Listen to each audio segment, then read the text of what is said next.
Bienvenue à tous. Dans ce chapitre, on va essayer de créer donc la première partie, donc le haut de notre page, donc avec un background d'image, donc un fond d'écran avec une image et des titres et paragraphes qui sont centrés et on peut mettre aussi des boutons qu'on voit ici. Donc voilà, on va commencer notre chapitre. Donc pour cela, on va ouvrir notre éditeur de texte. Avant de commencer, entre parenthèses, pour ceux qui n'ont pas bien compris donc le chapitre de l'installation, si vous travaillez hors ligne, donc de temps en temps, il vaut mieux installer les fichiers compilés de Bootstrap, donc bootstrap.css et bootstrap.min.js et jQuery.js.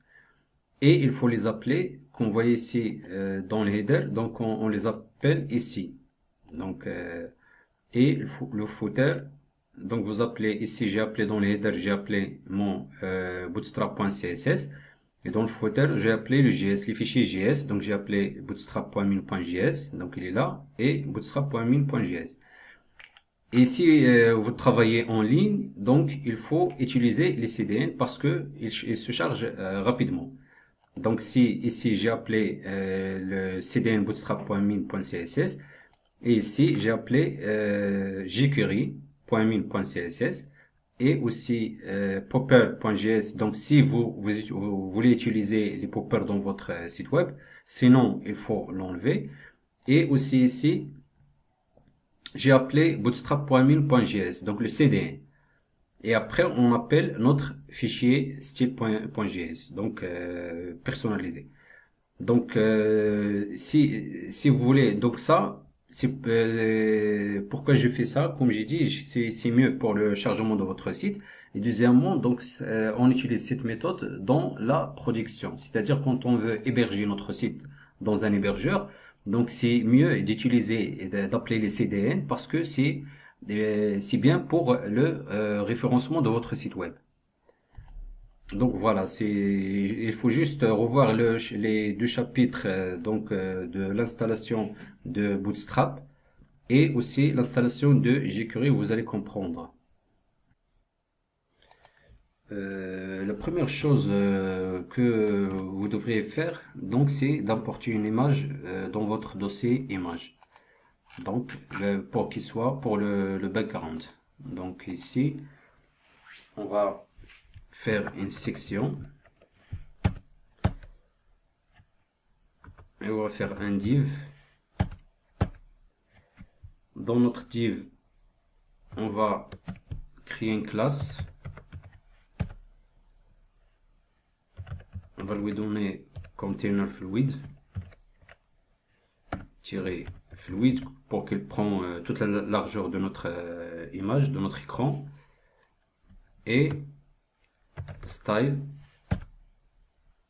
Donc on va lui donner un width, une largeur de 100%. Donc virgule, height de 100% pareil.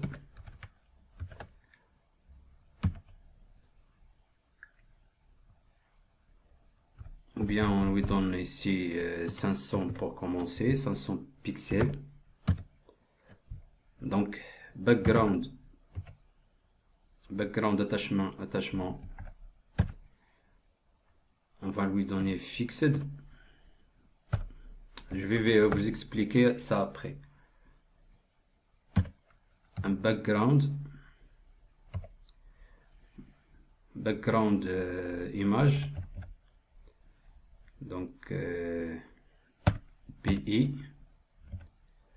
background image, donc URL, donc on va appeler notre image, donc URL. Donc notre image se trouve dans layout image home, donc on va faire layout slash image slash, donc renommer, copier, CTRL V, et après on a un background size,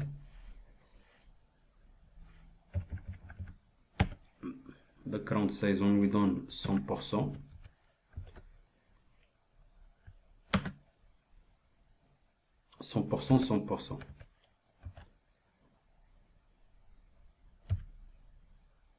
Et background repeat, no repeat. Background position cover et overflow hidden. Et on fait un CTRL S. On va actualiser notre page. Donc vous voyez ici, donc je vais actualiser la page. Donc là, voilà, comme vous voyez, donc on a notre image dans notre background image. Maintenant, je vais vous montrer ce qu'on a fait. Donc notre div, on lui a donné un container fluid. Donc c'est-à-dire qu'il prend toute. Donc on va expliquer ça dans le prochain chapitre. Donc système de grille. Donc container fluid, c'est pour qu'il occupe toute la largeur de notre écran. Donc notre div, on lui a donné un style, donc un width, une largeur de 100%, une hauteur de 500 pixels. Background attachment fixed, c'est-à-dire que le background image, il ne défile pas avec la page, donc il reste fixe. Background image, c'est l'image qu'on a appelée ici layout image home-office.jpg, JPEG. Background size, donc 100%, 100%. Donc ça, c'est le premier 100%, c'est horizontal. Et le deuxième 100%, c'est vertical. Donc, comme vous voyez ici, donc on a dit que la size de notre image ou de notre background, il arrive jusqu'au côté droite de notre écran. C'est le premier 100%. Et le deuxième 100%, c'est vertical. Ça veut dire que la hauteur, il arrive jusqu'au le côté bas de notre écran. Après background repeat, donc non repeat, ça veut dire que notre background, notre image, il ne se répète pas. Donc après ici on a background position cover, donc c'est-à-dire que on va redimensionner notre image d'arrière-plan pour couvrir tout le conteneur. Donc notre conteneur, c'est notre div qu'on lui a donné 100% de largeur et 500 pixels de hauteur.